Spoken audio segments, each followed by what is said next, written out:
Hello students, welcome. आइए फिर next part में आपके इन दोनों स्टेंजा को पढ़ने के बाद बारी बारी से इन दोनों स्टेंजा का एक्सप्लेनेशन करते हैं।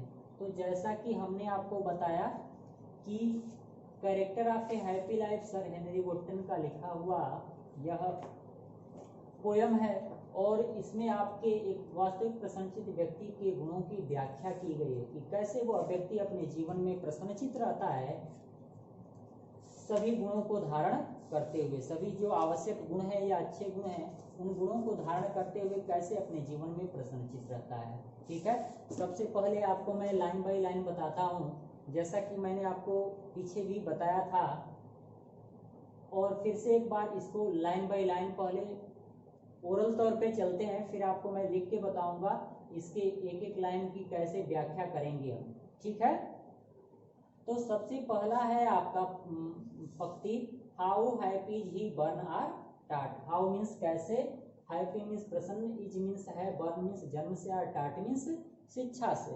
वह जन्म और शिक्षा से यानी एक वास्तविक व्यक्ति के चरित्र को बताते हुए सर हेनरी वुडटन कहते हैं कि वह जन्म और शिक्षा से कैसे प्रसन्नचित है। तो जब आप इसकी एक्सप्लेनेशन करेंगे, ठीक है, तो एक्सप्लेनेशन करते समय आप लिखेंगे, अभी हम रेफरेंस कॉन्टेक्स्ट की चर्चा करेंगे, फिलहाल इसको ओरल तौर पे देखते हैं। तो सीधा सीधा आप कह सकते हैं कि in these lines poet says that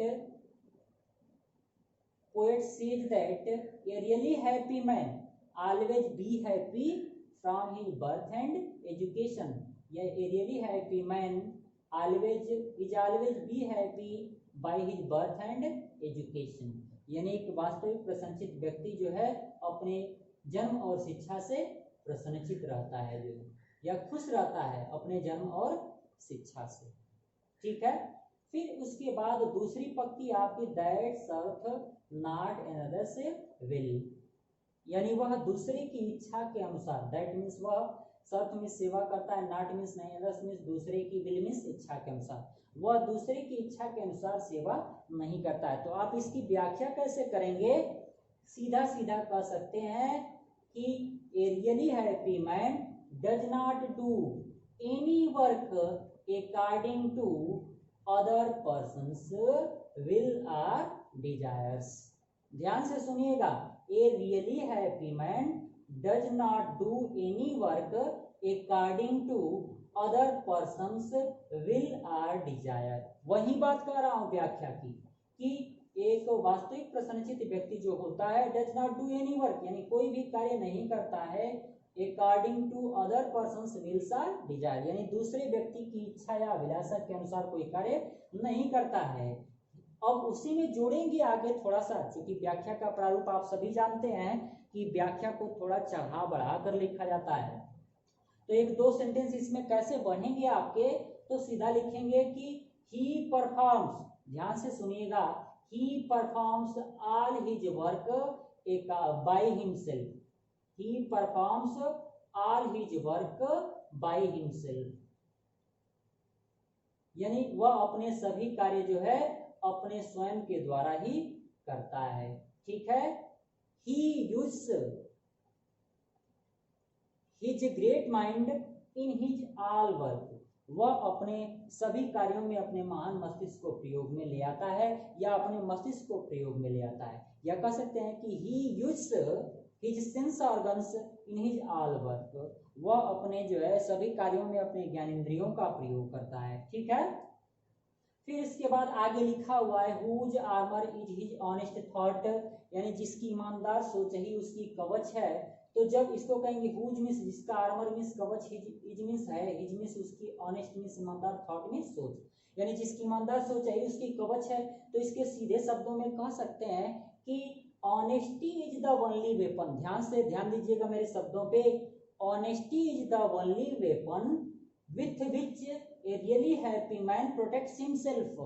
honesty means ईमानदारी, honesty is the only weapon, honesty means ईमानदारी, which means only means इकलौती या इकलौता, weapon means अस्त्र शस्त्र, with which जिससे a really happy man means एक वास्तविक प्रसन्नचित व्यक्ति protects himself अपने आप की या स्वयं की रक्षा करता है।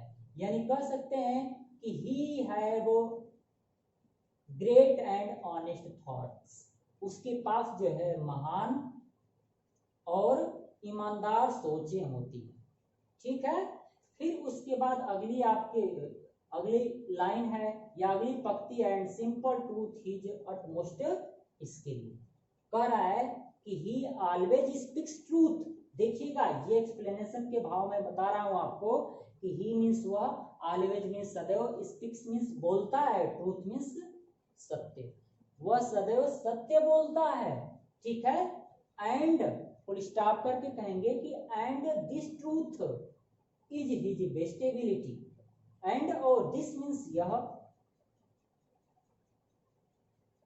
दिस ट्रूथ यह सत्य, इज मीन्स है, हिज मीन्स उसकी, बेस्ट एबिलिटी मीन्स सर्वोत्तम योग्यता।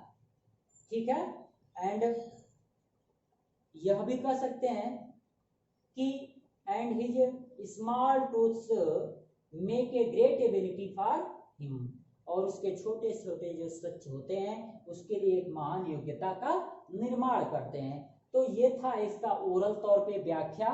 उम्मीद करता हूँ आपको बात समझ में आई होगी। जब मैं अब लिख के बताऊंगा तब आपको बात समझ में आएगी। फिलहाल अभी चर्चा करते हैं कॉन्टेक्स्ट की।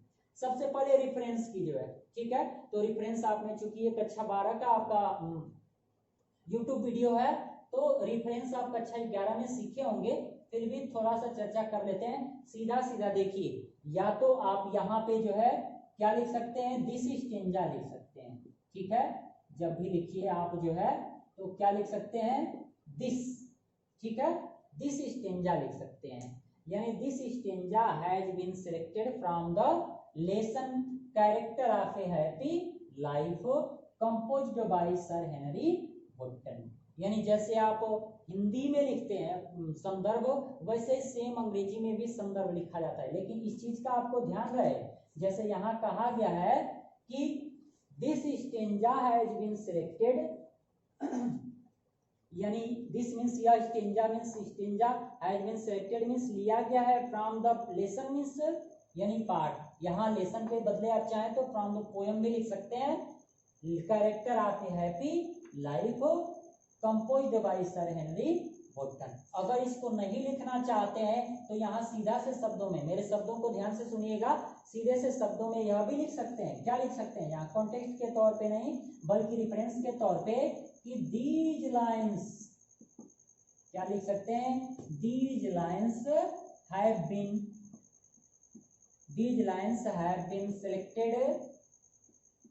selected from the poem character of a happy life,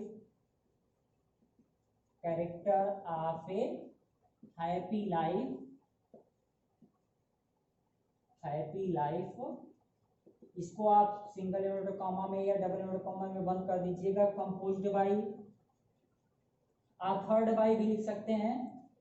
ठीक है, composed by sir Henry wooden,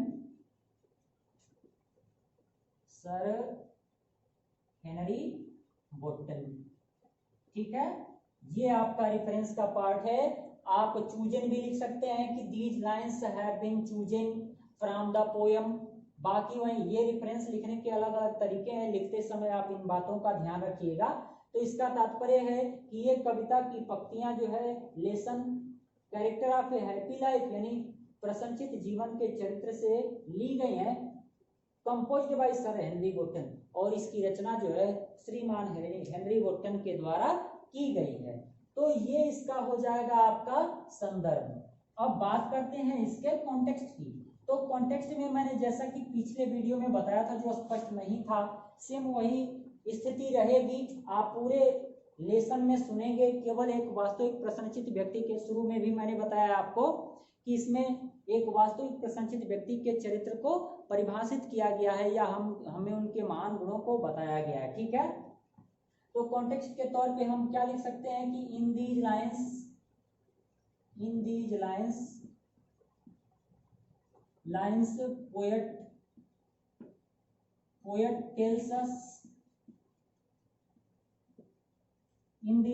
poet tells us about about tells us about the great qualities of a about the great qualities of a really happy man, really happy man। ठीक है, ये हो जाएगा। इस पंक्ति में जो है कवि क्या बताते हैं हमें, क्योंकि देखिएगा प्रसंग में कविता का पूरा भाव समेट करके एक भाव में लिखा जाता है, तो सीधे सीधे इसके कॉन्टेक्स्ट में लिख सकते हैं कि in these lines poet tells us, यानी इन दीज लाइन्स मींस इन पंक्तियों में पोएट टेल्स अस मींस कवि हमें बताते हैं about the great qualities means महान गुणों के विषय में, या फिर रियली हैप्पी मैन, एक वास्तविक प्रसन्नचित्त व्यक्ति के। तो ये हो जाएगा इसका कॉन्टेक्स्ट। अगर आप इस कॉन्टेक्स्ट को दूसरे भाव में लिखना चाहते हैं तो लिख सकते हैं कि इन दिस स्टेंजा, इसी कॉन्टेक्स्ट को in this stanza poet defines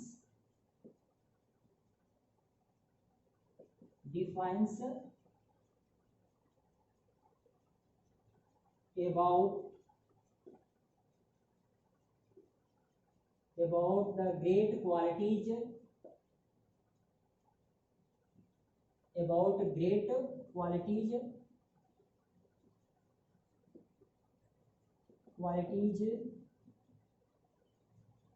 and life of a and true life, true यहाँ जोड़ दीजिएगा, true life of a really happy man, really happy man। ठीक है, ये हमने आपके लिए दूसरा कॉन्टेक्स्ट लिख दिया इन दिस स्टेंजा। ठीक है, इस स्टेंजा में या इस कविता की लाइनों में पोएट डिफाइंस मींस कवि परिभाषित करते हैं, यानी सर हेनरी वॉटन डिफाइन करते हैं about the great qualities means महान गुणों के विषय में, एंड ट्रू लाइफ और सच्चे जीवन के विषय में आपके रियली हैप्पी मैन मींस एक वास्तविक प्रसन्नचित्त व्यक्ति के। देखिए व्याख्या किया जाता है जब एक बार आपके पास शब्द संग्रह हो जाएगा, और कैसे व्याख्या, जैसे पद्य में आप व्याख्या करते हैं तो कविता की लाइनों को गद्य में बदल करके और बढ़ा चढ़ा कर लिखते हैं, सेम वही स्थिति जो है आपकी इंग्लिश पोएट्री की होती है। जब इसको आप पोएट्री को पढ़ लेंगे तो इसको प्रोज की लैंग्वेज में ले जाते हैं और प्रोज की लैंग्वेज में जो है लिखते हैं। तो ये था विद्यार्थियों आपका उसका कॉन्टेक्स्ट। ठीक है, उम्मीद करते हैं समझ में आया होगा आपको। अब बात करते हैं इसके व्याख्या की। ठीक है, हम लोग बात करेंगे अब इसके व्याख्या की कि हाँ इसकी व्याख्या कैसे होगी। ठीक है, तो बारी बारी से मैंने ओरल तौर पर बताया, और देखिएगा मेरे शब्दों में डिफरेंस नहीं होगा बहुत विशेष करके, सेम वही स्थिति लिखी जाएगी। तो चलिए हम लोग अब कॉन्टेक्स्ट पढ़े, कॉन्टेक्स्ट के बाद नंबर आता है आपका, यहीं से कर देते हैं इसको मिटा करके। अब यहाँ पे किसका एक्सप्लेनेशन की, ठीक है, यानी व्याख्या की। तो आइए व्याख्या भी जान लेते हैं इस स्टेंजा का। तो जैसा कहा how happy is he born art art, poet says that sir Henry Wotton, ये भी कह सकते हैं sir Henry Wotton, Henry Wotton defines about the great qualities, यहां से लिख रहा हूं ताकि कवर हो जाए, नहीं तो यहीं से आप लिखिएगा about the great qualities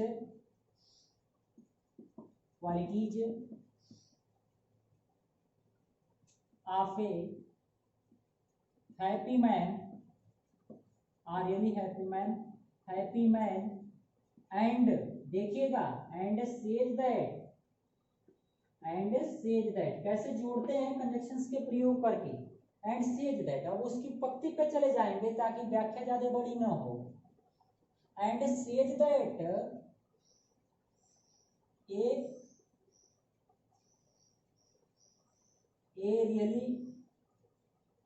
really happy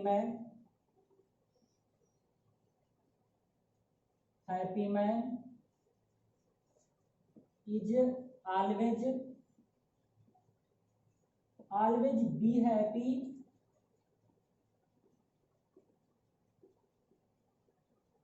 by his birth and education, देखिएगा विद्यार्थियों, मैंने उसी चीज को लिखा है बिल्कुल, बर्थ एंड एजुकेशन। ये हो गई पहली लाइन आपकी, that serveth not others will है, तो हमने आपको जैसे बताया है कि he does not do any work according to other person wills or desire. तो क्या लिखेंगे कि a really happy man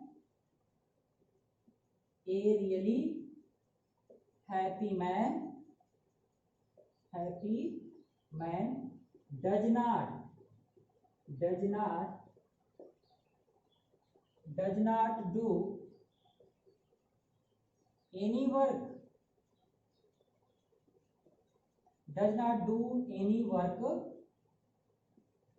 according to other persons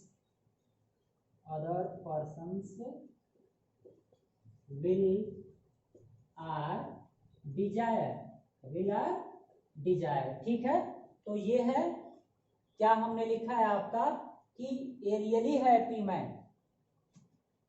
ठीक है, a really happy man does not do any work according to other persons will or desire. ठीक है, उसके बाद जो है अगली पंक्ति आपकी कि whose armour is his honest thought, तो क्या लिखेंगे कि honesty is the, full stop वहां करके, honesty is the only weapon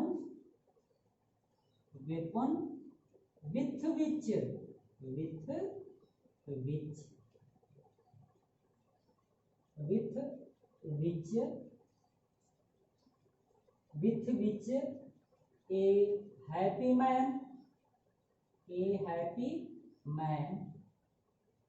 man protects himself। ठीक है, तो ये हो गया आपका, क्या हो गया कि a really happy man does not do any work according to other persons will or desire. ठीक है, ऑनेस्टी, उसके बाद according to other persons will or desire. फिर इसको मैंने आपको कहा कि इसको आप चाहें तो बढ़ा भी सकते हैं। क्या बढ़ा सकते हैं, जैसे he performs all his work by himself. ठीक है, ही परफॉर्म्स, जैसा मैंने यहाँ लिखा नहीं है उसको लिख सकते हैं कि he performs all his work himself. ठीक है, हिमसेल्फ, तो ये व्याख्या आपकी बड़ी हो जाएगी थोड़ी सी। ठीक है, और उसके बाद फिर आप लिखेंगे कि honesty is the only weapon with which a happy man protects himself. तो ये हो गया आपका तीसरी पंक्ति। And simple truth is utmost skill, और साधारण सच्चाई उसकी सर्वोत्तम योग्यता है, तो लिखेंगे कि he speaks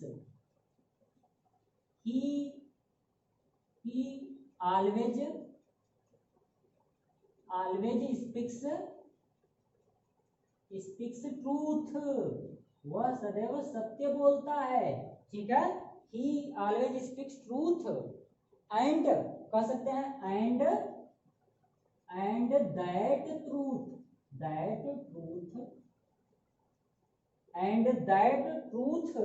is his best ability। ठीक है, क्योंकि स्टार्ट में कर दिया, आपका जगह नहीं बचा है, तो देखिएगा एक बार ध्यान से इसको समझ लीजिएगा। हमने कहा है how happy is he born and, तो बढ़ाते कैसे हैं व्याख्या को।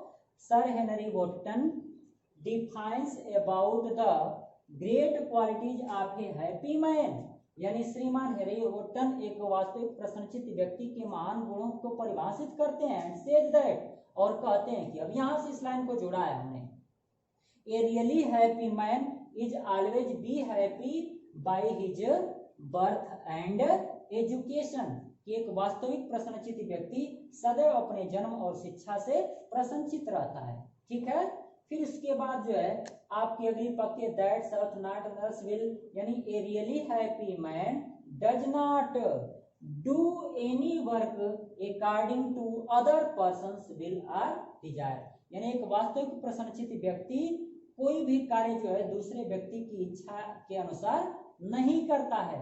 अर्थात हमने यहाँ पे लिखा है, इसको देखिएगा छूट गया, तो he performs all his work himself, यानी वह अपने सभी कार्य स्वयं करता है। ठीक है, तो ये दूसरी लाइन तक हो गया।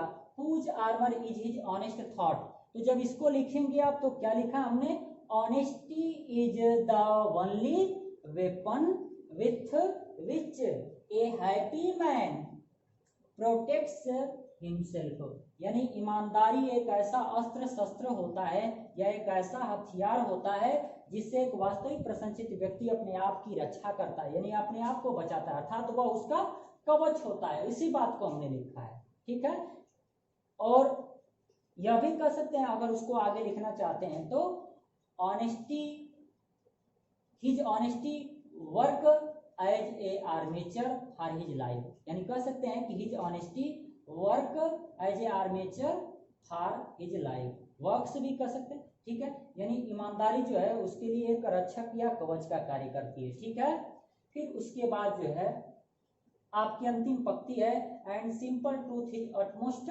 स्किल, तो इसके लिए हमने आपको क्या लिखा है, ही ऑलवेज स्पीक्स ट्रूथ, यानी वो छोटे छोटे सच बोल करके ढेर सारे जो है भंडार के रूप में बना लेता है। उसके ऊपर ही ऑलवेज स्पीक्स ट्रूथ, वह सदैव सत्य बोलता है, एंड दैट ट्रूथ, और वही सच्चाई या वही सत्यता जो है इज हिज बेस्ट एबिलिटी, वही सच्चाई या सत्यता उसकी सर्वोत्तम योग्यता है।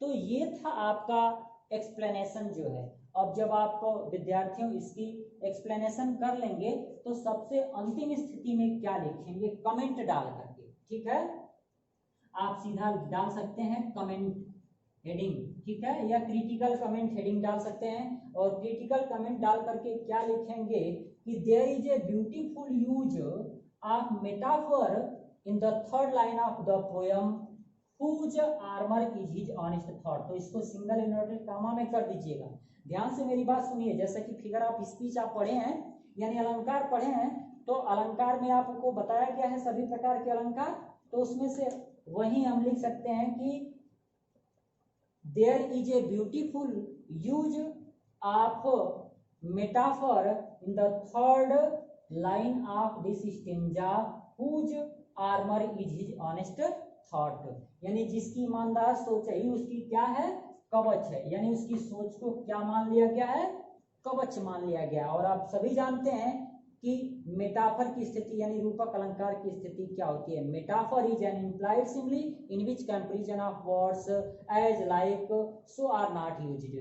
ठीक है, यानी आप सभी जानते हैं कि मेटाफर जो होता है बिल्कुल सिमिली की तरह होता है, लेकिन उसमें कंपैरिजन के वर्ड एज लाइक या सो ये सब यूज में नहीं लाए जाते हैं या प्रयोग में नहीं लाए जाते हैं। ठीक है, ये थी आपकी पहले स्टेंजा की व्याख्या। ठीक है।